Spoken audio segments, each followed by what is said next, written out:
అందరికీ నమస్కారం. ఈరోజు గౌరవ ఎస్పీ గారి ఉత్తర్వుల మేరకు సంగం పోలీస్ స్టేషన్ ఎస్ఐగా రిపోర్ట్ చేసుకున్నాను.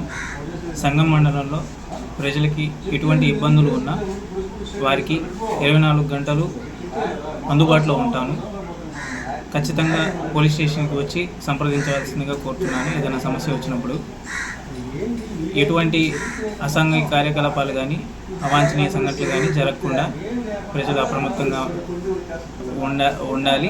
వారికి ఎప్పుడూ అందుబాటులోనే ఉంటాను. Thank you. ట్రాఫిక్ మీద మాట్లాడుతాం. దీని మీద ట్రాఫిక్ ప్రజలకి ట్రాఫిక్ సమస్య సంఘం మండలం హెడ్ క్వార్టర్లో కొంచెం ఉన్నది. దాన్ని ఖచ్చితంగా తీవ్రంగా పరిగణించి లేకుండా చేస్తాము. అలాగే హైవే మీద యాక్సిడెంట్లు తగ్గుటకు తగు చర్యలు మా సిఐ గారి గైడెన్స్తో జాగ్రత్తగా లేకుండా చూసుకుంటాము. Thank you.